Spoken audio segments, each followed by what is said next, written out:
stand for dash and CO is stand for dash. क्या है? क्या है? देखो देखो देखो क्या? CO is stand for dash and CO is stand for dash. क्या समझ आया तुमको? देखो मेरी बात, पहली गोट मारो वैसा ही टेस्ट, दूसरी मारो वैसा ही टेस्ट, तीसरी मारो वैसा ही टेस्ट, चौथी मारो वैसा ही टेस्ट, 10 गोट मारो और इसमें 10 गोट हैं, इसका टेस्ट वैसा ही रहे। इसका पहले गोट का टेस्ट, कलर, डेंसिटी जैसी है, दूसरे की भी वैसे रहे, तीसरे की, चौथी, पांचवी, छठवीं करके मेरे प्यारे बशीरे आप पहले 3 लेक्चर देख के आए और फिर इस लेक्चर को आके देखें। ओके, आज हमारा रहेगा लेक्चर नंबर 4 और लेक्चर 4 इसके इधर पाऊंगा, यहाँ पे भी लिख सकते हैं, यहाँ पे भी लिखते कुछ, यहाँ पे इसका क्या रहेगा? Atomic number. ये क्या रहेगा? इसका एटॉमिक नंबर रहेगा। ये इसका क्या रहेगा? एटॉमिक नंबर रहेगा। बात समझे कि नहीं? ये इसका क्या है? Atomic number. और इसके इधर ऊपर ये इसका क्या रहेगा? Mass number. समझे कि नहीं? ये इसका एटॉमिक नंबर और ये इसका क्या रहेगा? Mass number. तो कभी कभी ऐसा सवाल पूछ सकता है, होंगे कम होंगे, तो ये होमोजीनस नहीं है, इसको बोलते हैं हेटेरोजीनस। और इसकी एग्जांपल है सस्पेंशन। अब सस्पेंशन अच्छे से क्या है ये हम अच्छे से क्लास 12 में मैं तुम्हें समझाऊंगा, क्योंकि वहां पे एक चैप्टर आता है, पहला चैप्टर आता है केमिस्ट्री का, वो सोल्यूशन ही नहीं है, वो मिक्सचर के बारे में ही बातें हैं, तो वहां पे हम अच्छे से समझाएंगे। था है ना? ये किसके लिए था? ये मॉलिक्यूल्स के लिए था। और ग्राम फॉर्मूला मास किसके लिए था? दैट इज आइंस के लिए था। ठीक है, आइंस जैसे कैल्शियम 2 पॉजिटिव आइन।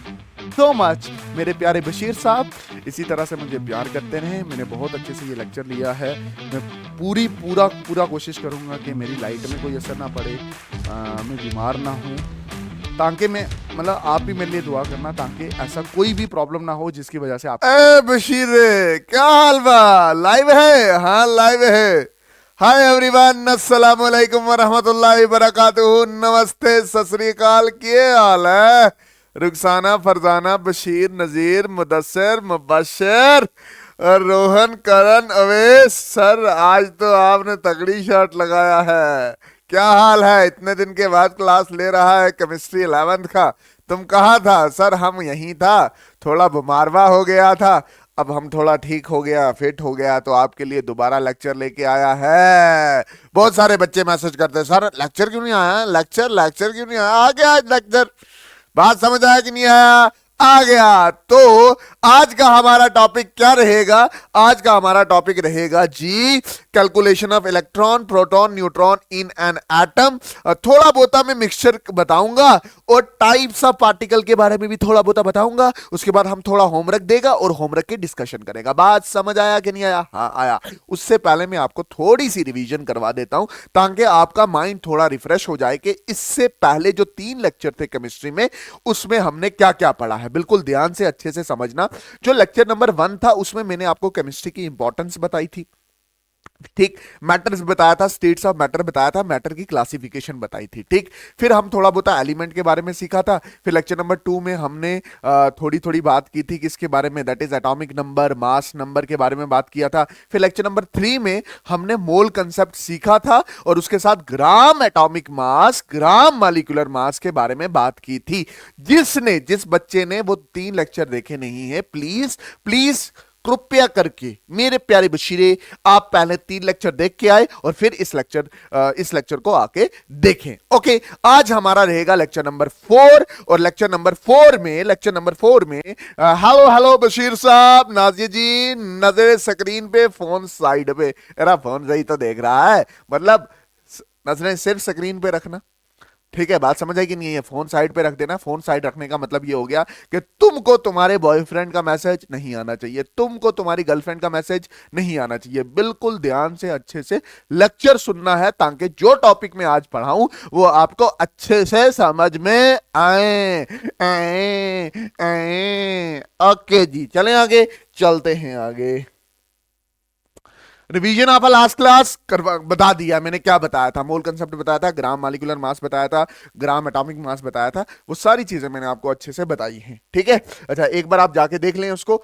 आज जो हमारा टॉपिक रहेगा वो आइन रहेगा। आइंस क्या होते हैं, आइंस क्या होते हैं, आज का हमारा टॉपिक वो टाइप्स ऑफ पार्टिकल्स में ये पहला है आइन। देखा, आइन इज फॉर्म्ड, ऐसे लिखना,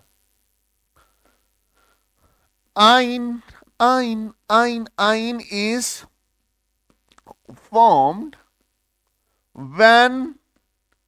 when there is loss or gain of electron, के आइन बनता है जब देयर इज लॉस और गेन ऑफ इलेक्ट्रॉन, या इलेक्ट्रॉन लॉस होता है या इलेक्ट्रॉन गेन हो जाता है, तब क्या बनता है, आइन बनता है। जैसे एक एग्जांपल आपके सामने बोल रहा हूं मैं, ये सोडियम है, ये सोडियम है, इसने इसने इलेक्ट्रॉन लॉस कर दिया, लॉस कर दिया, लॉस कर दिया, तो इसके ये आइन बनेगा, ये आइन बनेगा। आइन कैसा हो सकता है, आइन पॉजिटिव हो सकता है, नेगेटिव हो सकता है। इलेक्ट्रॉन लॉस किया तो इसके ऊपर पॉजिटिव चार्ज आ जाएगा, तो ये जो पॉजिटिव चार्ज वाला होता है इसको बोलते हैं कटाइन। क्या बोलते हैं, कटाइन। मेरी बात बिल्कुल ध्यान से अच्छे से समझना मेरे प्यारे बच्चे, ठीक है, मेरी बात ध्यान से समझना। इधर पॉजिटिव ही तुमने क्यों लिखा है, इलेक्ट्रॉन लॉस हुआ है तो आपने पॉजिटिव क्यों लिखा है, वो भी मैं आपको समझाने वाला हूं। देखो क्या होता है कि जो ये सोडियम होता है, हमने लास्ट क्लास में आपको एटॉमिक नंबर के बारे में बताया था, सोडियम का एटॉमिक नंबर होता है 11। तो इसमें जब नंबर ऑफ प्रोटॉन देखोगे तो कितने होंगे, +11, क्योंकि प्रोटॉन के ऊपर पॉजिटिव चार्ज होता है, एक प्रोटॉन के ऊपर एक पॉजिटिव, 11 प्रोटॉन के ऊपर 11 पॉजिटिव। जितने प्रोटॉन उतने इलेक्ट्रॉन होते हैं, तो इलेक्ट्रॉन के ऊपर कितने हो जाएंगे, दैट इज इलेक्ट्रॉन भी 11 होंगे, और ध्यान से देखा जाए +11 -11, क्योंकि इलेक्ट्रॉन नेगेटिव होता है। और जब आप नेट में देखो तो सोडियम के ऊपर जो न्यूट्रल एटम होता है उसके ऊपर कोई भी चार्ज नहीं होता, इससे एक इलेक्ट्रॉन निकल जाता है, सोडियम से एक इलेक्ट्रॉन निकल जाता है। जब सोडियम से एक इलेक्ट्रॉन निकल जाता है तो आपको पता है नंबर ऑफ प्रोटॉन पे कोई असर नहीं पड़ेगा। प्रोटॉन न्यूक्लियस में होते हैं, और न्यूक्लियस से प्रोटॉन निकालना बहुत मुश्किल हो जाता है, बहुत भयंकर काम है न्यूक्लियस से प्रोटॉन निकालना। तो प्रोटॉन हमारे अभी भी कितने हैं, 11 हैं। प्रोटॉन अभी भी हमारे कितने हैं, प्रोटॉन अभी भी हमारे पास 11 हैं, बट इलेक्ट्रॉन निकल चुके हैं, तो इलेक्ट्रॉन हमारे पास हो जाएंगे, एक निकल चुका है, 11 में से एक निकल चुका है, तो 10 बचे हैं। तो 10 इलेक्ट्रॉन, अगर आप प्लस और माइनस करोगे अच्छे से देखो तो कि यहां पे 11 में से 10 गए तो +1 आ जाएगा। इसलिए आप सोडियम के ऊपर देखते हो कि +1 चार्ज होगा। तो ऐसे मोटा माटी आप याद कर लेते हो कि जितने इलेक्ट्रॉन निकलेंगे उतना चार्ज आ जाएगा उसके ऊपर, और ये हमारे पास क्या बनेगा, कटाइन। तो क्या आप कटाइन की डेफिनेशन ऐसे लिख सकते हो कि cations are the positively charged ions when there is a loss of electron. बात समझ आई कि नहीं? अच्छा, कल को कैल्शियम भी हो सकता है, ये कैल्शियम न्यूट्रल है, जब कैल्शियम ने 2 इलेक्ट्रॉन लूज किए तो इसके ऊपर 2 पॉजिटिव आ गया। क्या मैं वो कैलकुलेशन करके बताऊं? मैं करके बताऊंगा, बताऊंगा। बेसिक करवाना है तुमको, करवाऊंगा, करवाऊंगा बशीर साहब, बेसिक करवाऊंगा। देखो इसका क्या है, कैल्शियम एटॉमिक नंबर 12, ना ना ना 12 कहां से, 20 20 20। तो नंबर ऑफ प्रोटॉन कितने होंगे, 20 पॉजिटिव में होंगे। नंबर ऑफ इलेक्ट्रॉन कितने होंगे, 20 नेगेटिव में होंगे। नेट चार्ज कितना होने वाला है, 0 होने वाला है। कैल्शियम नंबर ऑफ प्रोटॉन क्या +20 ही रहने वाले हैं, नंबर ऑफ इलेक्ट्रॉन क्या -18 रहने वाले हैं। 20 में से 18 गए तो +2, तो +2 ही तो लिखा है, +2 ही तो लिखा है, +2 ही तो लिखा है। Okay, done done done done done. देखो इसके बाद मैं आपको ना कटाइन की डेफिनेशन लिखा देता हूं। What do you mean by cation, ऐसे लिख देना, cation are the positively charged ion when there is loss of electron। ये हमारा प्री ये कटाइन की डेफिनेशन हो चुकी है। आइन तब बनता है जब इलेक्ट्रॉन लॉस होता है या गेन होता है। अगर लॉस होगा तो जो आइन बनेगा उसको बोलेंगे कैटाइन। क्या बोलेंगे उसको, उसको बोलेंगे कैटाइन। कैटाइन जब लॉस करेगा तो बनेगा कैटाइन, जब गेन करेगा, जब गेन करेगा तो उसको बोलेंगे एनाइन। अब आराम से सुनना पहले, ठीक है, अब मैं अनाइन के बारे में बताने जा रहा हूं। देखो, मान लो ये क्लोरीन है, इसने एक इलेक्ट्रॉन गेन किया, ठीक है, तो क्या बन गया? Cl नेगेटिव, Cl नेगेटिव, ये Cl नेगेटिव बन गया, ठीक है। ये जो बना है इसको क्या बोलते हैं? एनाइन बोलते हैं, है ना। अब देख, ये क्लोरीन था, एटॉमिक नंबर इसका 17 है, तो इसमें नंबर ऑफ प्रोटॉन कितने होंगे? 17। कितने होंगे? कितने होंगे? कितने होंगे? 17। नंबर ऑफ इलेक्ट्रॉन कितने होंगे? -17। नेट चार्ज कितना होगा? 0। एक इलेक्ट्रॉन गेन हुआ, इसके अंदर घुस गया है। इलेक्ट्रॉन हल्का होता है, वो निकल भी सकता है, घुस भी सकता है, ये ध्यान में रख लेना। इलेक्ट्रॉन घुस गया है, जब इलेक्ट्रॉन घुसा है तो नंबर ऑफ प्रोटॉन पे तो कोई असर नहीं पड़ा, +17। नंबर ऑफ इलेक्ट्रॉन कितने हो जाएंगे? That is -18। तो -18 में से 17 गए तो कितना आ गया? -1 आ गया। -1 आ गया, -1 आ गया। मतलब इलेक्ट्रॉन अगर किसी भी एटम से निकले तो वो पॉजिटिव चार्ज बन जाएगा, और किसी भी एटम से घुसे वो नेगेटिव चार्ज बन जाएगा। और पॉजिटिव वाले को बोलेंगे कटाइन, और नेगेटिव वाले को क्या बोलेंगे? अनाइन बोलेंगे। समझ आया कि नहीं आया? अब खुद लॉजिकली बताओ, क्या चार्ज बनने में प्रोटॉन या न्यूट्रॉन का कोई रोल है? ना, चार्ज बनने में सिर्फ इलेक्ट्रॉन का रूल है। इलेक्ट्रॉन लूज तो पॉजिटिव वाली चार्ज, इलेक्ट्रॉन गेन तो नेगेटिव वाली चार्ज। पॉजिटिव वाली चार्ज को कटाइन और नेगेटिव वाली चार्ज को अनाइन कहते हैं। चलो एक और एग्जांपल करते हैं, एक और एग्जांपल। जैसे ये ऑक्सीजन है, ऑक्सीजन में मैंने 2 इलेक्ट्रॉन ऐड कर दिए तो क्या बन गया? Oxygen 2 negative.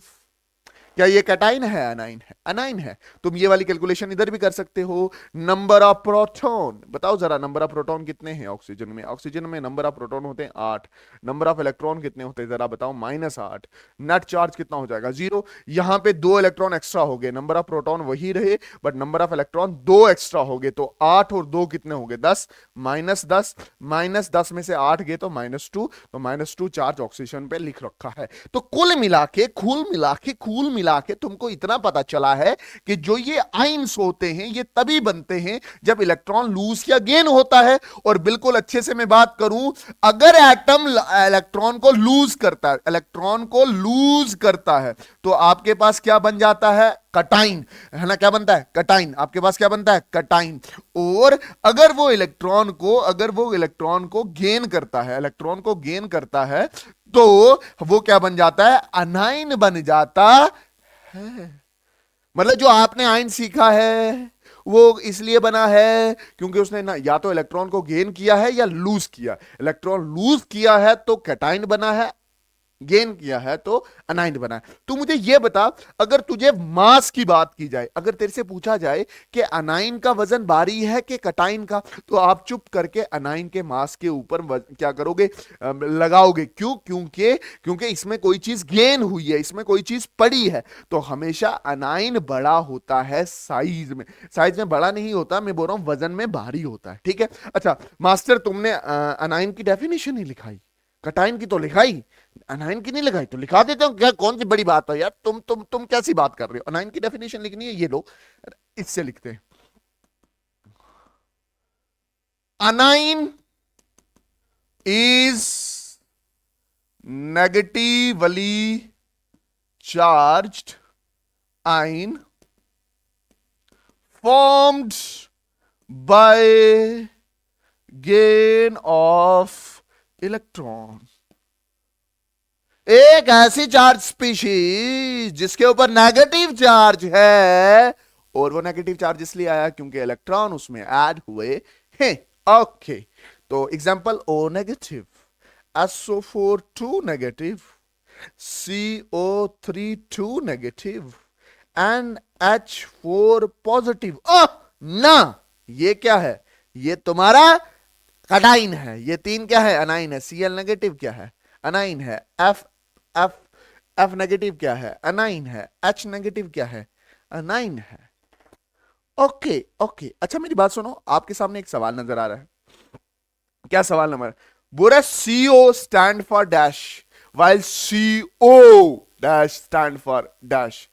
बशीर साहब, CO stand for dash and CO is stand for dash. क्या है, क्या है, देखो देखो देखो, क्या CO is stand for dash and CO is stand for dash. क्या समझ आया तुमको? देखो मेरी बात, ये जो CO है ना, ये एक सिंबल है किसका, एलिमेंट का, कोबाल्ट का सिंबल है, ठीक है, ये एलिमेंट का सिंबल है। तो the atom of element cobalt, the atom of carbon monoxide, ओहे ना गलत, द एटम ऑफ एलिमेंट। यार तू मुझे ये बता कि कार्बन मोनोऑक्साइड जो है, ये कार्बन मोनोऑक्साइड है ना, कार्बन मोनोऑक्साइड क्या एटम हो सकता है ना, कार्बन मोनोऑक्साइड तो मॉलिक्यूल है, कंपाउंड है, तो ये तो गलत है। The atom of an element carbon monoxide, वाह वाह वाह, ना ना ये नहीं आएगा। The atom of element cobalt, atom of element cobalt, atom of element cobalt, ठीक है। The molecule of a carbon monoxide, CO is the molecule actually. और ये क्या है, ये एटम है ना, कोबाल्ट का एटम है ना। द मॉलिक्यूल, ना ना पहले में मॉलिक्यूल हो ही नहीं सकता, C छोटा कोबाल्ट है, तो ये गलत है। तो हमारा आंसर कौन सा सही रहेगा, C ऑप्शन हमारा क्या रहेगा, सही रहेगा। आगे चले, चलो ना मास्टर। अच्छा, मैंने पीछे वाले लेक्चर में आपको ना अच्छे से ना एलिमेंट का सिंबल लिखने नहीं बताया था। जैसे फॉर एग्जांपल, इधर बिल्कुल आराम से समझना, आराम से समझना, देखना मैं बोल रहा हूं, मेरे पास एक एलिमेंट है हीलियम, है ना, ये लिखने में बड़ा हो जाता है ना, बड़ा हो जाता है, बड़ा हो जाता है। तो इसको अगर केमिस्ट्री जब लिखती है ना, तो सिंबल्स का इस्तेमाल करती है। तो कैसे सिंबल है इसका, इसका सिंबल है HE। और इसके इधर इधर इधर पाऊ में, यहां पे भी लिख सकते हैं, यहां पे भी लिखते हैं कुछ, यहां पे, ये यहां पे इसका क्या रहेगा, एटॉमिक नंबर। एटॉमिक नंबर, ये क्या रहेगा, इसका एटॉमिक नंबर रहेगा। ये इसका क्या रहेगा, एटॉमिक नंबर रहेगा। बात समझे कि नहीं, ये इसका क्या है, एटॉमिक नंबर। और इसके इधर ऊपर ये इसका क्या रहेगा, मास नंबर रहेगा। समझ आए कि नहीं, ये इसका एटॉमिक नंबर और ये इसका क्या रहेगा, मास नंबर। तो कभी कभी ऐसा सवाल पूछ सकता है, पूछ सकता है कि ये हीलियम है और ये नंबर दिया होगा, और चुप करके आपसे पूछ लेगा कि एटॉमिक नंबर क्या है इसका, तो आप सीधा लिखोगे 2।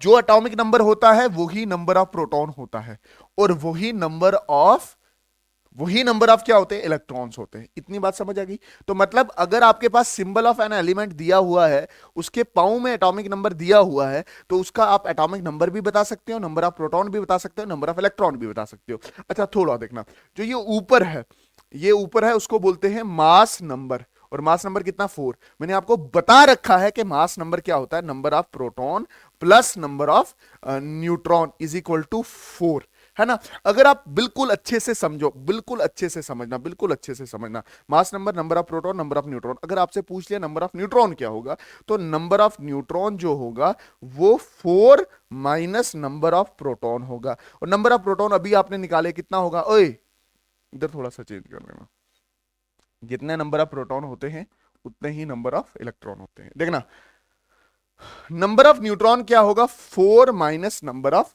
प्रोटॉन। नंबर ऑफ प्रोटॉन कितने हैं, 2, है ना। तो आप देखोगे तो 4 माइनस 2 इज इक्वल टू 2 होगा। मेरी बात बिल्कुल ध्यान से समझना। अगर आपको एक एलिमेंट दिया है, उसका सिंबल दिया है, उसके पाऊ में इसके पाऊ में ये दिया है, इसके ये पाऊ में ये दिया ना, ये इसको बोलते हैं एटॉमिक नंबर, ठीक है। इसको बोलते हैं मास नंबर। इसको क्या बोलते हैं, मास नंबर। अगर आपको एटॉमिक नंबर पता चल गया, number of proton, number of electron भी पता चल जाएंगे। और अगर अगर अगर अगर ध्यान से समझना, अगर अगर आपको मास नंबर पता चल गया, मास नंबर को अगर आप एटॉमिक नंबर से माइनस करोगे तो नंबर ऑफ न्यूट्रॉन भी पता चल जाएंगे। आप खुद देखो, ये क्या लिखा हुआ है, ये मास नंबर ही तो लिखा हुआ है ना। इसको माइनस नंबर ऑफ प्रोटॉन से किया, नंबर ऑफ प्रोटॉन मतलब एटॉमिक नंबर से माइनस किया, तो आपको क्या मिल जाएंगे, नंबर ऑफ न्यूट्रॉन मिल जाएंगे। ये मैंने आपको एक्स्ट्रा बता दिया। सिंबल ऑफ एलिमेंट आपको पता ही है। जैसे कल को ऑक्सीजन लिखा होगा, है ना, बोलेगा कि ऑक्सीजन का सिंबल लिखोगे तो कैसे लिखोगे, ये ऑक्सीजन, इसके पाऊ में इधर क्या आ जाएगा, एटॉमिक नंबर, और इसके ऊपर क्या होगा, मास नंबर। अगर मेरे से इससे नंबर ऑफ प्रोटॉन बोलो, कमेंट सेक्शन में पक्का बताना। नंबर ऑफ प्रोटॉन 8 है, नंबर ऑफ इलेक्ट्रॉन 8 है, नंबर ऑफ न्यूट्रॉन कितने होंगे, 16 माइनस 8 दैट इज 8। ओके, ठीक है। जैसे ये आपके सामने क्वेश्चन है, ये सोडियम है, सोडियम के ये वाला जो 11 है, ये क्या है, that is atomic number. Atomic number को कभी कभी जेड से भी डिनोट करते हैं। और ये क्या है, दैट इज मास नंबर। ये क्या, दैट इज मास नंबर। बोल रहा find the atomic number mass number of a given compound. बताओ, आसान तो है, आसान। ये क्या, एटॉमिक नंबर कितना है, Z कितना है 11, और मास नंबर कितना है, मास नंबर कितना है, ऊपर क्या है, मास नंबर 23 है। मास नंबर बड़ा होता है इसलिए ऊपर लिखा जाता है। क्या लॉजिक है इस बात का बशीर साहब, है कोई लॉजिक? नहीं यार, बता दिया यार, बता दिया। हेलो हेलो बशीर साहब, नाजिया जी नजरें स्क्रीन पर, फोन साइड पे। क्या बात है। Find the number of proton electron in lithium 3। मुझे ये बताओ, आपके सामने बिल्कुल एलिमेंट्स दिए हैं, ये आपके सामने, ये आपके सामने, ये आपके सामने एलिमेंट्स दिए हुए है ना, दिए एलिमेंट्स। ये क्या है, अगर आप ध्यान से देखो, ये क्या है, ये एटॉमिक नंबर है ना, एटॉमिक नंबर। ये क्या है, एटॉमिक नंबर है। बोलता है find the number of proton electron in an atom. मैंने बोला था जो एटॉमिक नंबर होगा वही वही नंबर ऑफ प्रोटॉन होंगे। तो इसके केस में नंबर ऑफ प्रोटॉन कितने हो जाएंगे, 3। नंबर ऑफ इलेक्ट्रॉन कितने हो जाएंगे, 3। कहानी खत्म। इसके केस में नंबर ऑफ प्रोटॉन कितने होंगे, 11। नंबर ऑफ इलेक्ट्रॉन कितने होंगे, 11। कहानी खत्म। इसके केस में इसमें थोड़ा सा चेंज कर लो, ये 30 एंड 65 होता है। तो नंबर ऑफ प्रोटॉन कितने होंगे इसमें, नंबर ऑफ प्रोटॉन 30 होंगे, और नंबर ऑफ इलेक्ट्रॉन भी कितने होंगे, 30 होंगे। ये प्रोटॉन और न्यूट्रॉन, प्रोटॉन और इलेक्ट्रॉन पूछ रखा है गिवन एलिमेंट में। सीधा सा ये नंबर देख लो, एटॉमिक नंबर जितना होता है उतने ही नंबर ऑफ प्रोटॉन होते हैं। एटम्स न्यूट्रल होता है, जितने प्रोटॉन होंगे उतने ही इलेक्ट्रॉन होते हैं। Okay, symbol of a molecule. Molecule का क्या सिंबल होता है, मेरी बात आराम से अच्छे से समझना, अच्छे से समझना। देखो, symbol of a molecule, symbol of a molecule देखो, जैसे फॉर एग्जांपल, जैसे हर एलिमेंट का सिंबल होता है ना, वैसे हर मॉलिक्यूल का भी सिंबल होता है। ये आपको याद रखना पड़ता है। जैसे मेरे से कोई पूछे ऐसे, मैंने बोला ये कार्बन मोनोऑक्साइड, इसका सिंबल क्या है, दैट इज CO, है ना। लिख रहा हूं मैं, जैसे कार्बन डाइऑक्साइड, इसका सिंबल क्या है, दैट इज CO2। अच्छा, उस तरह से वाटर का सिंबल क्या है, मॉलिक्यूल का सिंबल है ना, तो ये क्या, H2O। ऑक्सीजन गैस का सिंबल क्या, ऑक्सीजन, ऑक्सीजन गैसवा का सिंबल क्या है, दैट इज O2। ये आपको प्रैक्टिस के साथ दिमाग में याद हो जाएंगे, ठीक है। अगर जैसे जैसे आप सवाल करोगे, जैसे जैसे आप बुक को रीड करोगे, आपको समझ आ रहेगा। जितना जितना मैं लिखा रहा हूं आप उतना उतना याद रखो, ठीक है। जैसे आपसे कोई पूछे हाइड्रोजन का सिंबल क्या है, हाइड्रोजन गैस का सिंबल क्या है, दैट इज H2।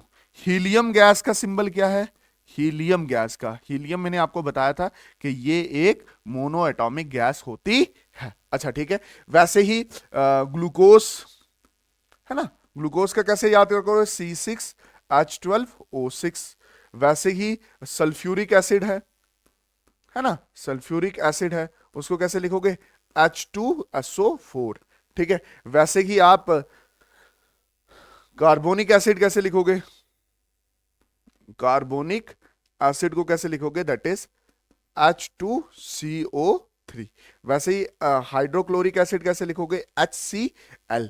ठीक है, वैसे ही सॉल्ट कैसे, NaCl कैसे लिखोगे, दैट इज NaCl। वैसे ही मतलब सोडियम क्लोराइड कैसे लिखोगे, NaCl लिखोगे। समझ आया कि नहीं आया। ओजोन कैसे लिखोगे, O3 लिखोगे। मीथेन कैसे लिखोगे, CH4 लिखोगे। तो ऐसे ऐसे मॉलिक्यूल हैं और उसके क्या है, सिंबल हैं। वक्त के साथ जितना गहराई से आप केमिस्ट्री पढ़ोगे उतने अच्छे से आपके मॉलिक्यूल के सिंबल आपके दिमाग में पक जाएंगे। ठीक है, होप आपको ये वाली चीज समझ आई होगी। नहीं समझ आई होगी, आपको मेरा नंबर पता ही है, प्लीज वहां पे कांटेक्ट करें, और जितने भी आपके अच्छे अच्छे डाउट हों वो पूछें। Number of proton electron neutron in N molecule. Molecule में आप किस तरह से number of proton electron neutron निकालते हो, मॉलिक्यूल में आप किस तरह से number of proton electron neutron निकालते हो। एलिमेंट में मैंने number of electron proton neutron निकालना सिखा दिया, हाँ सिखा दिया मास्टर तूने। अब मॉलिक्यूल में कैसे निकालते हैं वो समझो। इधर देखना ध्यान से, बिल्कुल आराम से, बिल्कुल आराम से, कोई टेंशन लेने वाली बात नहीं है, बिल्कुल आसानी से करवाऊंगा। मैं बोल रहा हूं, मेरे पास एक सवाल दिया किसी ने, क्या दिया, कार्बन मोनोऑक्साइड। मुझे कार्बन मोनोऑक्साइड दिया और कहने लगा कि बेटा जी इसमें आप नंबर ऑफ प्रोटॉन इसमें नंबर ऑफ प्रोटॉन बताओ, इसमें नंबर ऑफ इलेक्ट्रॉन बताओ, और इसमें नंबर ऑफ न्यूट्रॉन बताओ। बिल्कुल बेसिक चलेंगे। मुझे ये बताओ, कार्बन मोनोऑक्साइड का सिंबल तो आपको आता ही होगा, ये है कार्बन मोनोऑक्साइड। कार्बन मोनोऑक्साइड में एक तरफ कार्बन है और एक तरफ क्या है, ऑक्सीजन है। कार्बन का एटॉमिक नंबर आपको पता है कितना होता है, 6, और ऑक्सीजन का भी पता है आपको कितना होता है, दैट इज 8 होता है ऑक्सीजन का। इसका एटॉमिक मास क्या होता है, मास नंबर क्या होता है, 12, और इसका क्या होता है, 16 होता है। ये तो आपको पता चल ही गया। जैसे ही पता चला तो क्या आप इसमें नंबर ऑफ प्रोटॉन निकाल सकते हो? हाँ, नंबर ऑफ प्रोटॉन निकाल सकते हो। कार्बन में कितने नंबर ऑफ प्रोटॉन होंगे, जितना उसका एटॉमिक नंबर 6, और ऑक्सीजन में कितना होगा, जितना उसका एटॉमिक नंबर दैट इज 8। तो इसमें नंबर ऑफ प्रोटॉन कितने हो जाएंगे, दैट इज 6 और 8, 14 नंबर ऑफ प्रोटॉन। मैंने बोला था जितने नंबर ऑफ प्रोटॉन होंगे उतने ही नंबर ऑफ इलेक्ट्रॉन होंगे। नंबर ऑफ इलेक्ट्रॉन कितने हो जाएंगे, 14। नंबर ऑफ इलेक्ट्रॉन कितने हो जाएंगे, 14। अब मेरी बात बिल्कुल ध्यान से अच्छे से समझना। प्रोटॉन और इलेक्ट्रॉन मैंने निकाल दिए, प्रोटॉन और इलेक्ट्रॉन निकाल दिए, न्यूट्रॉन निकालने पड़ेंगे। अब सुनना मेरी बात, आराम से समझना। जब आप नंबर ऑफ न्यूट्रॉन निकालोगे, है ना, नंबर ऑफ न्यूट्रॉन निकालोगे, आप खुद हिसाब लगाओ, खुद हिसाब लगाओ कि कार्बन के अंदर कितने न्यूट्रॉन होंगे। आप खुद सोचो, समझना ध्यान से। मैंने आपको बोला था जब आप नंबर ऑफ न्यूट्रॉन निकालते हो, है ना, नंबर ऑफ न्यूट्रॉन निकालते हो, तो वो क्या करते हो, आप मास नंबर को माइनस करते हो एटॉमिक नंबर से। ऐसे ही करते हो ना, है ना। मैंने बताया पीछे, मास नंबर को एटॉमिक नंबर से माइनस करोगे तो नंबर ऑफ न्यूट्रॉन निकालोगे। नंबर ऑफ न्यूट्रॉन कार्बन में कितने होंगे, मास नंबर 12 माइनस 6, इसका कितना आ जाएगा, 6 आ जाएगा। ठीक, उसी तरह से ऑक्सीजन का निकालोगे नंबर ऑफ न्यूट्रॉन, तो ऑक्सीजन का कैसे निकालोगे, दैट इज इसको इसके साथ माइनस करोगे। ठीक है, तो 16 माइनस 8, तो आंसर कितना आ जाएगा, 8। ठीक है, तो टोटल नंबर ऑफ न्यूट्रॉन कितने होंगे, कार्बन के और ऑक्सीजन को सम करोगे। कार्बन के कितने हैं, कार्बन के हैं दैट इज 8 ना, कार्बन के 6 और 8, ये कितना हो जाएगा, दैट इज 14। बात समझे कि नहीं है? ये लॉजिक आपको समझ आना चाहिए। कभी कभी नंबर ऑफ न्यूट्रॉन आगे पीछे हो सकते हैं, इसलिए मैंने आपको ना बेसिक से करवाया कि किस तरह से किसी भी मॉलिक्यूल के अंदर आप number of proton, number of electron और नंबर ऑफ न्यूट्रॉन कैलकुलेट कर सकते हो। देखो मेरी बात सुनो, अब मैं एक और एग्जांपल दे देता हूं आपको। इधर इधर मैं एक और एग्जांपल करवाता हूं। मुझे बोलता है अमोनिया में, अमोनिया का मतलब क्या हो गया, NH3 में आप number of proton, number of electron, number of neutron calculate करके बताओ। ठीक है, ये चीज उसने बोली, तो मैं बिल्कुल बेसिक से जाऊंगा। देख, मुझे पता है, आराम से समझना, आराम से समझना। नाइट्रोजन है, नंबर ऑफ प्रोटॉन, सुनना, नाइट्रोजन नाइट्रोजन नाइट्रोजन, मुझे ये पता है कि जो नाइट्रोजन है, नाइट्रोजन का एटॉमिक नंबर कितना है, 7, और मास नंबर कितना है, 14, है ना। हाइड्रोजन यहां पे 3 है, और एक हाइड्रोजन की बात करूं तो उसका मास नंबर, एटॉमिक नंबर 1, और मास नंबर भी कितना है, 1 है। अब आराम से समझना, नंबर ऑफ प्रोटॉन की बात कर रहा हूं। नाइट्रोजन में कितने प्रोटॉन हैं, 7, प्लस हाइड्रोजन में कितने, 1, बट हाइड्रोजन हैं कितने, 3, तो 3 इंटू 1, तो ये कितना हो जाएगा, 7 plus 3 is equal to 10। Repeat कर रहा हूं, number of proton in ammonia, nitrogen में कितने, 7, हाइड्रोजन एक में 1 है, 3 है, तो 3 into 1, 7 into 7 plus 3 is equal to 10। जितने इलेक्ट्रॉन उतने प्रोटॉन, ये भी कितने होंगे, 10 होंगे। इतनी बात क्लियर होगी? हाँ, इतनी बात क्लियर होगी। इसके बाद आप नंबर ऑफ न्यूट्रॉन निकालोगे टोटल। ठीक है, न्यूट्रॉन में कंट्रीब्यूशन नाइट्रोजन की भी होगी और हाइड्रोजन की भी होगी। न्यूट्रॉन की कंट्रीब्यूशन नाइट्रोजन की भी होगी और हाइड्रोजन की भी होगी, है ना। समझना ध्यान से, अच्छे से समझना। देख, अगर मैं न्यूट्रॉन नाइट्रोजन की बात करूं तो मुझे पता है कि इसके मास नंबर से इसको मैं माइनस करूंगा, तो ये कितना हो जाएगा, that is 14 minus 7 equal to 7। मतलब नाइट्रोजन की तरफ से जो न्यूट्रॉन होंगे वो केवल केवल कितने होंगे, 7 होंगे, प्लस। अब खुद देखो, मैं न्यूट्रॉन ऑफ हाइड्रोजन की बात करूं तो इसका मास नंबर 1 है, एटॉमिक नंबर भी 1 ही, तो ये कितना होगा, 0। तो है 3 है, तो इंटू 3 इंटू 0 करोगे तो ये कितना होगा 7 प्लस 0 इक्वल टू 7। मतलब नाइट्रोजन में जो न्यूट्रॉन होंगे वो सिर्फ अमोनिया में जो न्यूट्रॉन होंगे वो सिर्फ नाइट्रोजन से आएंगे, हाइड्रोजन में कोई भी न्यूट्रॉन नहीं होता। ये मैं पहले भी आपको बता चुका हूं। अच्छा क्या बोल रहा है? ये बोल रहा है, बोलता है find the proton in one molecule of NH3। इधर देख, अभी नहीं करवाया तुझे NH3, ठीक है? तुझे नंबर ऑफ प्रोटॉन पूछा है, इसका एटॉमिक नंबर कितना होता है 7, तो 7 लिखेगा।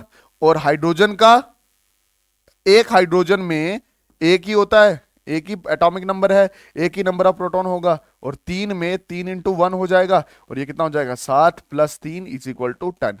ये मैं आपको पहले ही करवा चुका था, ठीक है? बोला find the total number of electron in one molecule of CO2।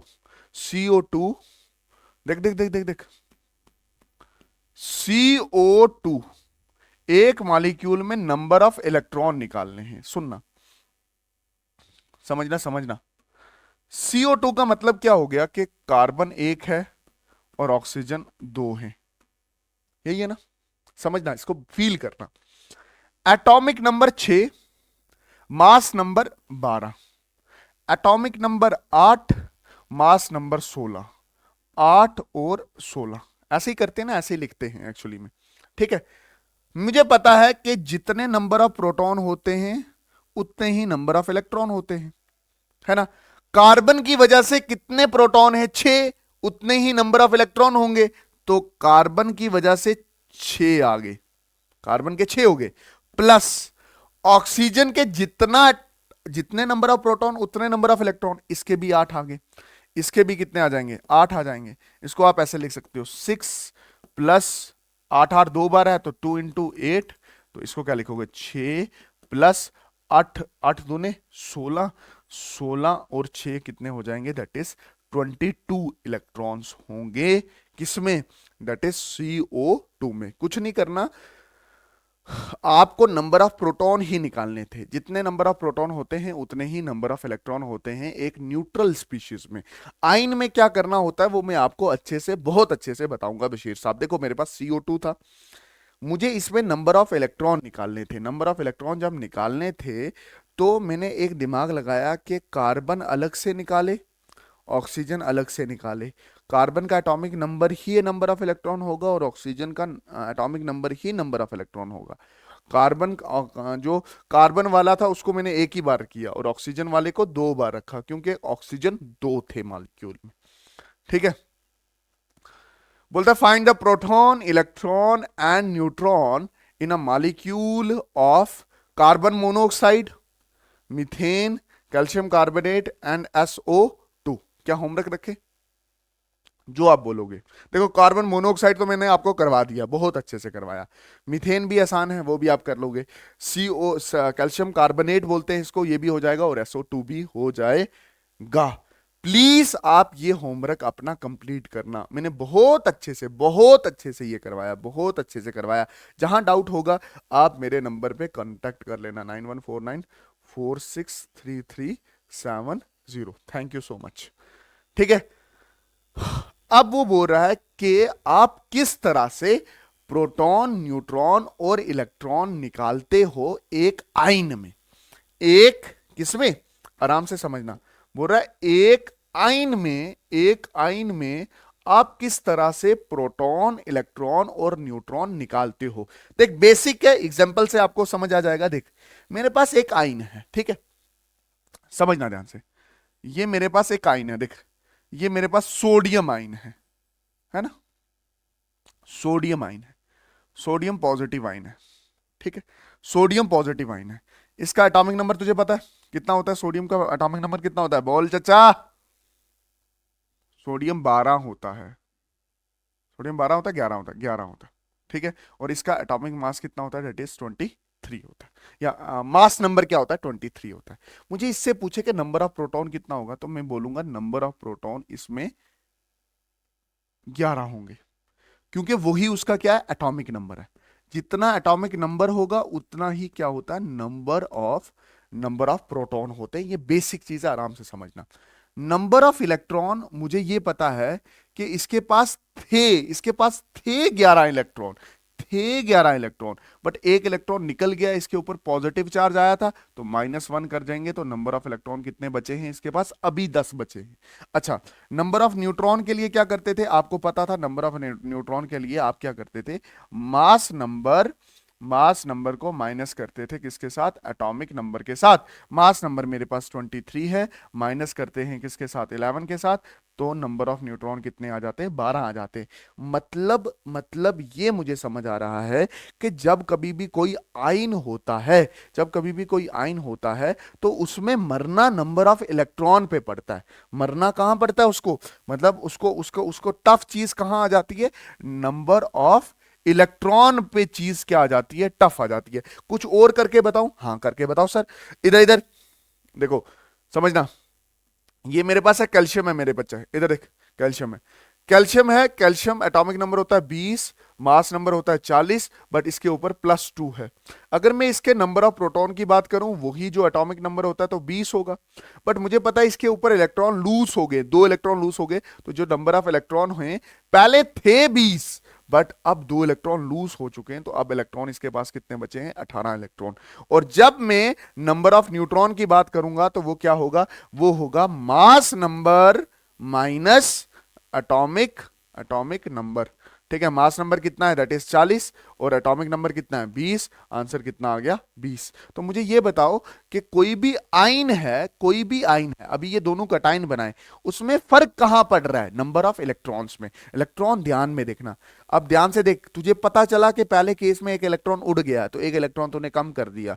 10 electron थे, 11 इलेक्ट्रॉन थे, एक उड़ा दिया। 20 इलेक्ट्रॉन थे, 2 उड़ा दिए। समझ आया कि नहीं आया? इसी तरह से आराम से सुन, इसी तरह से जब मैं अनाइंस की बात करूंगा, है ना, जब मैं अनाइंस की बात करूंगा, अनाइन सुनना, अनाइन मतलब Cl नेगेटिव, एटॉमिक नंबर 17, है ना, एटॉमिक नंबर कितना है? 17। मास नंबर कितना है? 35। 35.5 लिखते हैं, तो अभी के लिए मैं 35 ले रहा हूं, ठीक है, अप्रोक्सीमेशन ले रहा हूं। देखना, नंबर ऑफ प्रोटॉन कितना होगा? जितना एटॉमिक नंबर 17, है ना, है ना, 17। और नंबर ऑफ इलेक्ट्रॉन कितना है? मुझे पता है 17 ही है, जितने प्रोटॉन उतने इलेक्ट्रॉन, बट एक इलेक्ट्रॉन एक्स्ट्रा आया, नेगेटिव बता रहा है, एक इलेक्ट्रॉन एक्स्ट्रा आया, तो 18 होंगे इलेक्ट्रॉन। मरना कहां बन रहा है? इलेक्ट्रॉन में। मास नंबर ऑफ न्यूट्रॉन तो वैसे ही है क्या? मास नंबर को माइनस कर देना है किसके साथ? एटॉमिक नंबर के साथ। करो माइनस, तो 35 को माइनस करोगे 17 के साथ, आंसर आपका कितना आ जाएगा? 18। 17 17 34, 18 ही है, 18 के करीब करीब आएगा। 18 और 17 35 होते हैं ना। ओके, इतना हो गया।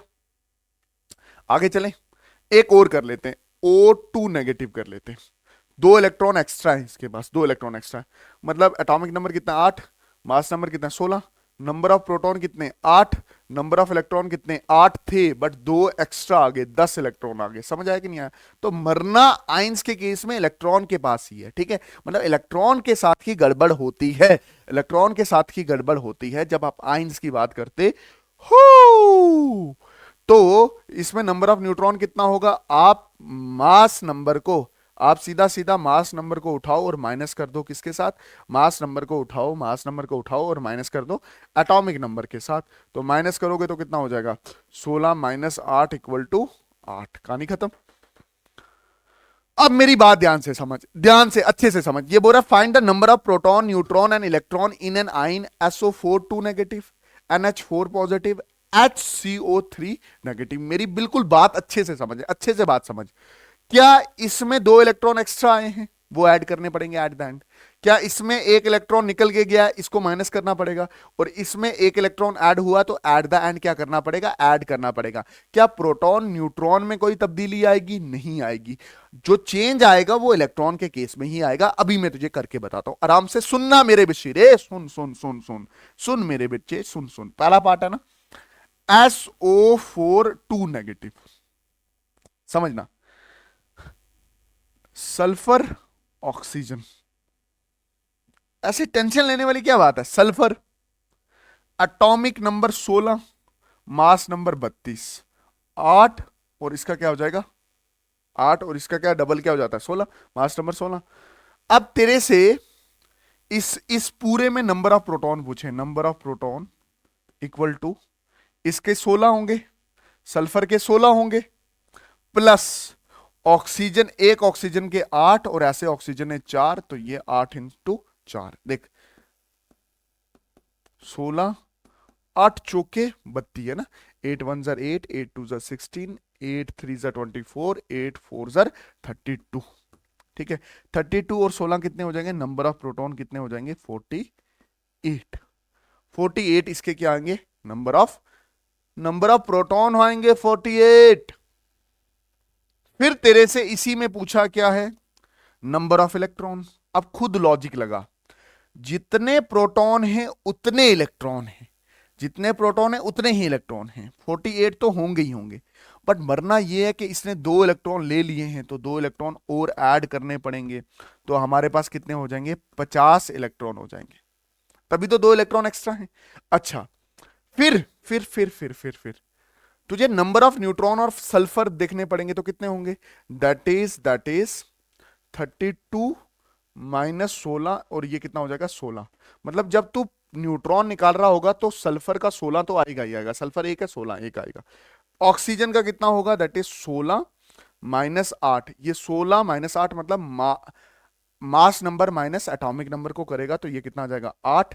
और ऑक्सीजन है कितने, 4 ऑक्सीजन है, 4 ऑक्सीजन प्लस 4 इंटू एक ऑक्सीजन के पास कितने न्यूट्रॉन है 8, तो 4 के पास कितने होंगे 4 इंटू 8, तो ये कितना हो जाएगा, दैट इज 16 प्लस 32, 16 प्लस 32, तो ये कितना हो जाएगा 48।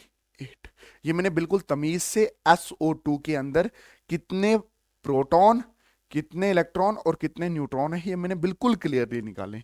आगे क्या मैं NH4 को भी निकाल सकता हूं, देख टेंशन ही लेनी NH4 आराम से मेरी जान, आराम से करेंगे, टेंशन नहीं लेनी। नाइट्रोजन अलग लिख, 7 atomic number, mass number 14, hydrogen 1 और एटॉमिक मास नंबर भी 1 है, एटॉमिक नंबर भी 1 है। आराम से सुन, जब तुझे इसमें नंबर ऑफ प्रोटॉन पूछे जाएंगे, तो नाइट्रोजन के कितने प्रोटॉन होंगे 7, हाइड्रोजन के कितने होंगे, एक हाइड्रोजन का 1 है, 4 के कितने होंगे 4, तो ये कितना हो जाएगा 7 plus 4 which is equal to 13, which is equal to 13, निकल गया 13। अब देख नंबर ऑफ इलेक्ट्रॉन, मुझे पता है जितने प्रोटॉन होते हैं उतने इलेक्ट्रॉन होते ही हैं, बट ये पॉजिटिव चार्ज ये शो कर रहा है कि इसने एक इलेक्ट्रॉन लूज कर दिया, एक इलेक्ट्रॉन चला गया इसका, तो इसके पास कितने बचे 12 इलेक्ट्रॉन बचे। फिर तेरे पास जब नंबर ऑफ प्रोटॉन पूछेगा तो तुझे नाइट्रोजन के प्रोटॉन भी लिखने पड़ेंगे, हाइड्रोजन के, तो न्यूट्रॉन के लिए तुझे थोड़ा सा कष्ट और करना पड़ेगा। Neutron of nitrogen is equal to 14 minus 7 is equal to 7, मतलब नाइट्रोजन के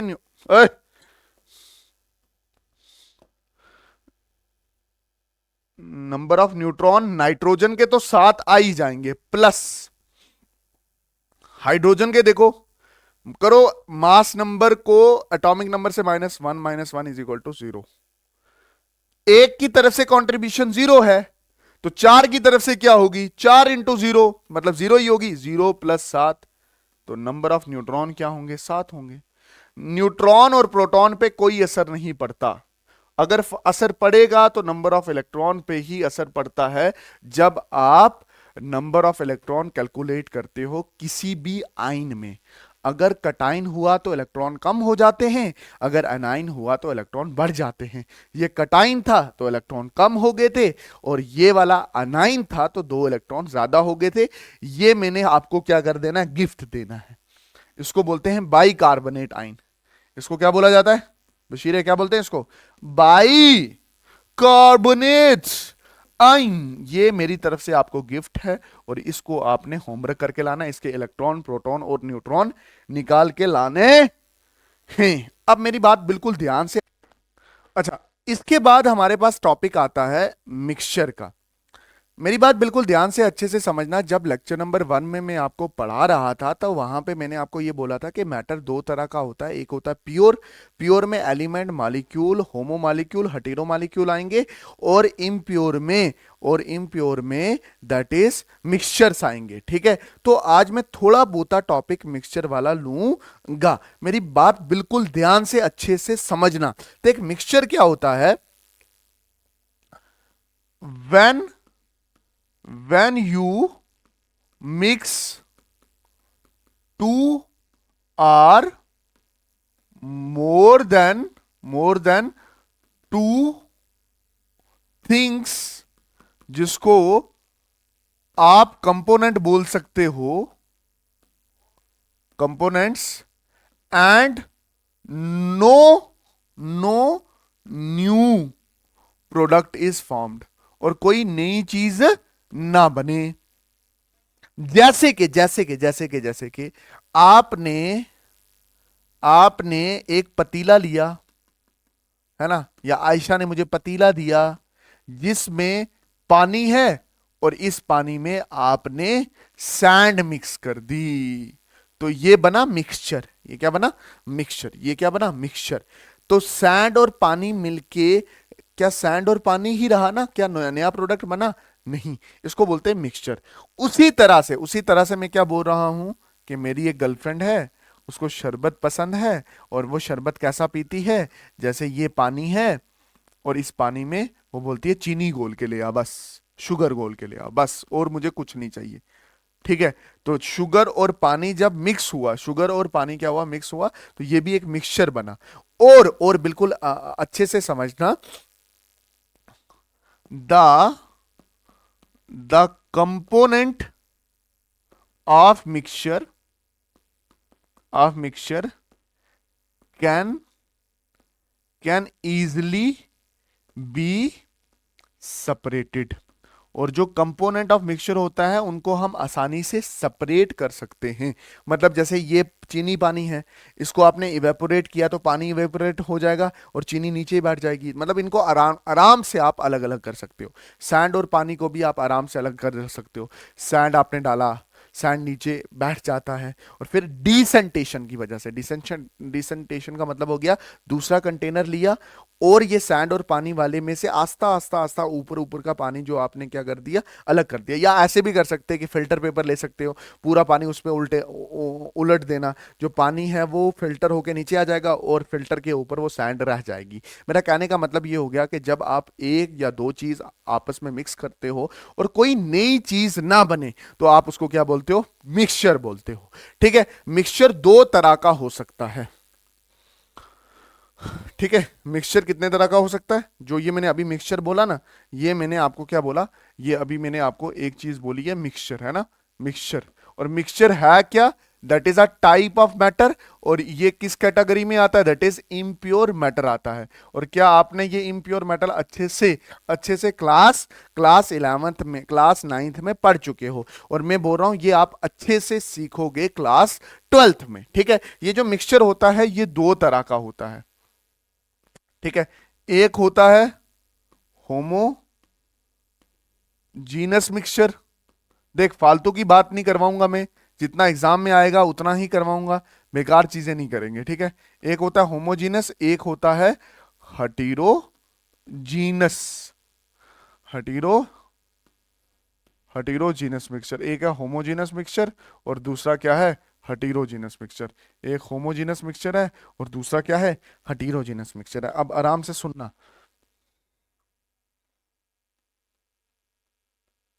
देख, होमोजीनस मिक्सचर का मतलब क्या हो गया कि जब आप सॉल्यूशन बनाओ तो वो बहुत अच्छे से मिक्स हो जाए। मतलब उसकी जो कंसंट्रेशन है वो through out of the solution क्या रहे? सेम रहे। मैं क्या लिख रहा हूं? द इसका मैं अपनी अपनी लैंग्वेज में भी समझाऊंगा कि इसका मतलब क्या है। The concentration of the mixture remain remain through remain constant remain constant through out of mixture. ठीक है, मतलब concentration of a mixture remain constant through out of the mixture, मतलब पूरे सॉल्यूशन में, पूरे मिक्सचर में उसकी कंसेंट्रेशन क्या रहे, सेम रहे। जैसे आपने ये पानी लिया, ठीक है, और आपने चीनी घोल दी, और इतने अच्छे से ये चीनी घुली है, इतने अच्छे से ये चीनी घुली है कि आप इसकी पहली गोट मारो वैसा ही टेस्ट, दूसरी मारो वैसा ही टेस्ट, तीसरी मारो वैसा ही टेस्ट, चौथी मारो वैसा ही टेस्ट, 10 गोट मारो और इसमें 10 गोट हैं, इसका टेस्ट वैसा ही रहे। इसका पहले गोट का टेस्ट, कलर, डेंसिटी जैसी है, दूसरे की भी वैसे रहे, तीसरे की, चौथी, पांचवी, छठवीं और लास्ट की वैसी रहे, तो इसको हम बोलेंगे होमोजीनस मिक्सचर। और होमोजीनस मिक्सचर जितने भी होते हैं उन सबको आप सॉल्यूशन बोलते हैं। और सॉल्यूशन के दो कंपोनेंट होते हैं, एक होता है सोल्यूट और दूसरा होता है सॉल्वेंट। सॉल्वेंट वो होता है जिसके जो ज्यादा क्वांटिटी में होता है, जिसके नंबर ऑफ मोल्स ज्यादा होते हैं, और सोल्यूट वो होता है जिसके नंबर ऑफ मोल्स क्या होते हैं, कम होते हैं। होप आपको यह चीज समझ आई होगी।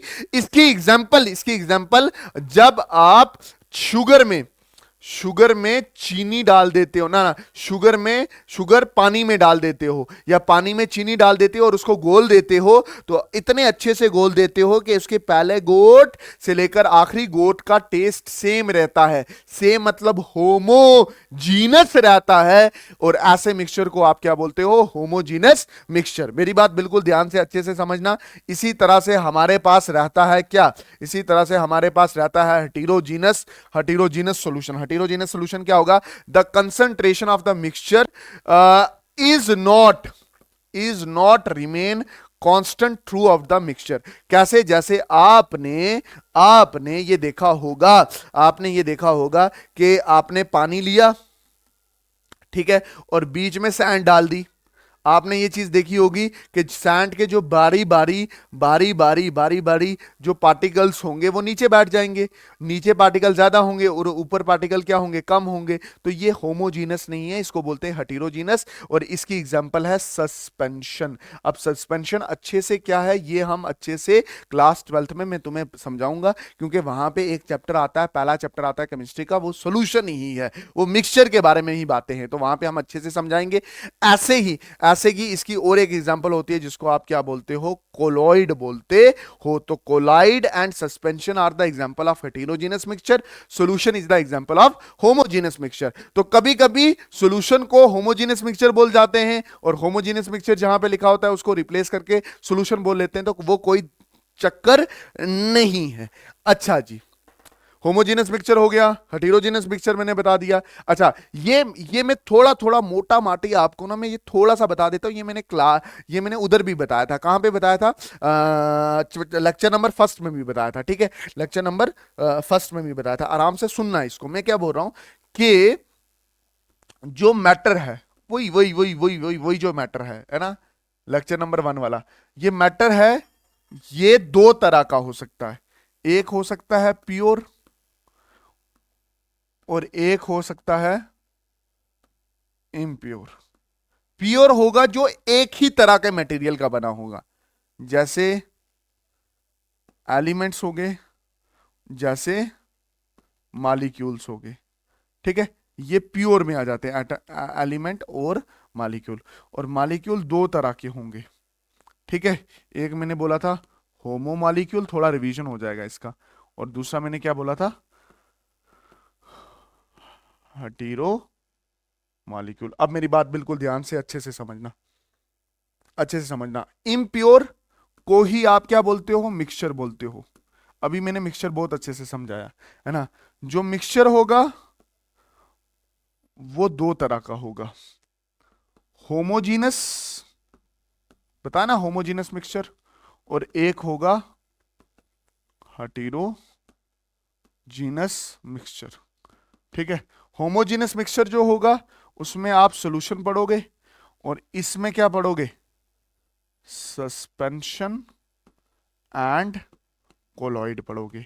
ये दोनों टॉपिक, या अच्छे से बोलूं, ये जो मिक्सचर वाला टॉपिक है ये अच्छे से हम 12th में कवर करेंगे। ये मैंने अभी बता दिया। ठीक है, मोटा माटी। अच्छा, ग्राम मालिकुलर मास बता चुका हूं। ग्राम मालिकुलर मास मैंने क्या बोला था लास्ट लेक्चर में, अगर याद हो, ग्राम मालिकुलर मास है that is the mass of 1 mole molecule, उसको बोलेंगे ग्राम मालिकुलर मास। और इसकी यूनिट क्या रहती है, ग्राम रहती है। कार्बन डाइऑक्साइड का जब निकाला था तो कितना आया था, 44 ग्राम आया था। ठीक है, थोड़ा रिवीजन हो गया पिछली क्लास का यार। हेलो हेलो बशीर साहब, नाजिया जी, स्क्रीन पर, फोन साइड पर, लास्ट टॉपिक है। ठीक है, लास्ट टॉपिक है ग्राम फॉर्मूला मास। ग्राम फॉर्मूला मास मैं सीधा, मैं शर्माऊंगा नहीं इसमें। ग्राम फॉर्मूला मास, ग्राम फॉर्मूला मास क्या होता है, बिल्कुल आराम से समझना। देखना इधर, ग्राम formula mass, gram formula mass, it is applicable for ions या आयोनिक कंपाउंड। ये हमारा रहता था, ये हमारा रहता था। मैंने आपको एटॉमिक मास बताया, बताया ना एटॉमिक मास, फिर उसके बाद ग्राम एटॉमिक मास बताया, मैंने आपको मॉलिक्यूलर मास बताया, ग्राम मॉलिक्यूलर मास बताया। फॉर्मूला मास, या फॉर्मूला मास क्या हो गया, फॉर्मूला मास हो गया the mass of one ionic compound या one ionic molecule. Gram formula mass क्या है, ग्राम फॉर्मूला मास क्या है, it is applicable for ions और आयोनिक कंपाउंड। ये उनके लिए, ये होता मॉलिक्यूलर मास ही है, ये होता ये मॉलिक्यूलर मास ही है। ये होता क्या है, ये वैसा ही है जैसे ग्राम मॉलिक्यूलर मास है, ये वैसा ही है जैसे ग्राम मॉलिक्यूलर मास है, बट एप्लीकेबल किसके लिए, आइंस के लिए या आयोनिक कंपाउंड्स के लिए है। समझ आया कि नहीं है। जैसे फॉर एग्जांपल ये तेरे पास है NaCl, तो इसका मॉलिक्यूलर मास ना कहते हुए आप इसको क्या बोलोगे, ग्राम फॉर्मूला मास। कैसे है, इसका कितना होता है, दैट इज 23 ग्राम सोडियम का प्लस क्लोरीन का 35.5 ग्राम, जब जोड़ोगे तो कितना आ जाएगा, 58.5 ग्राम। इसका आप ग्राम मॉलिक्यूलर मास ना कहते हुए आप इसको क्या लिखोगे, ग्राम फॉर्मूला मास। ग्राम फॉर्मूला मास आइंस के लिए होता है। ठीक है, मैंने आपको जैसे बताया था ग्राम एटॉमिक मास, आराम से सुनना सुनना सुनना सुनना सुनना सुनना सुनना, देख, gram atomic mass, gram molecular mass and gram formula मास। ठीक है, ये किसके लिए था, ये एलिमेंट्स के लिए था, है ना। ये किसके लिए था, ये मॉलिक्यूल्स के लिए था। और ग्राम फॉर्मूला मास किसके लिए था, दैट इज आइंस के लिए था। ठीक है, आइंस, आइंस जैसे कैल्शियम 2 पॉजिटिव आइन, ठीक है, क्लोरीन आइन, इसके लिए भी जो निकालोगे वो ग्राम फॉर्मूला मास होगा। या आयोनिक कंपाउंड क्या हो गया, जैसे NaCl हो गया। ठीक है, जैसे NaCl हो गया, मॉलिक्यूल हो गए, और ये एटम हो गया। समझ आया कि नहीं आया।